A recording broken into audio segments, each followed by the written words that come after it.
अगर आप स्पाइडरमैन के फ़ैन हैं तो आपको ये खबर सुनकर काफ़ी ज़्यादा दुख होगा कि हम जिस ट्रेलर का इंतज़ार कर रहे थे वो डिले हो चुका है। क्योंकि इस वीक के शुरू में हमने सुना था कि 3 ट्रेलर आने वाले हैं, एक तो कैप्टन मार्वल का, एक एवेंजर्स 4 का और एक स्पाइडरमैन फार फ्रॉम होम का।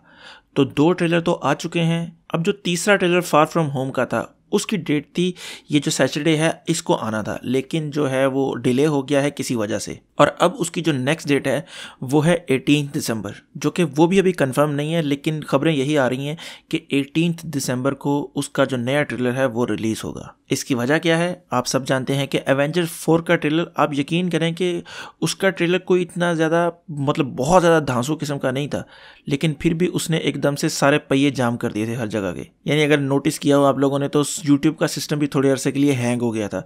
ये पिछली दफ़ा जब इन्फिनिटी वॉर का ट्रेलर आया था वो पूरा ट्रेलर था, ये तो फिर भी एक टीज़र है और इसने देखिए कितने रिकॉर्ड तोड़े हैं। तो मेरे ख्याल से सोनी वाले ये नहीं चाहते होंगे कि वो एवेंजर्स 4 के शैडो के नीचे चला जाए, तो वो शायद चाहते होंगे कि लोग थोड़ी सी एवेंजर 4 की हाइप ट्रेन से निकलें और फिर जाकर इस ट्रेलर को तसल्ली से देखें। और मैंने सुना है कि शज़ैम का ट्रेलर भी आने वाला है इस संडे को।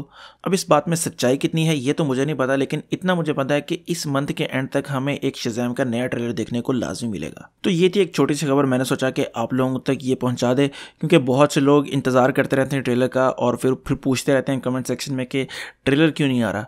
तो ये वजह है जिसकी वजह से ट्रेलर नहीं आ रहा। और आपका कोई दोस्त वगैरह है जिसको ये खबर नहीं पता तो आप उस तक भी ये वीडियो शेयर करके उसको भी खबर पहुंचा सकते हैं। बाकी अगर आपको ये वीडियो पसंद आई हो तो लाइक करें, कमेंट करें और सब्सक्राइब ज़रूर करें। तो खुश रहें, खुश रखें।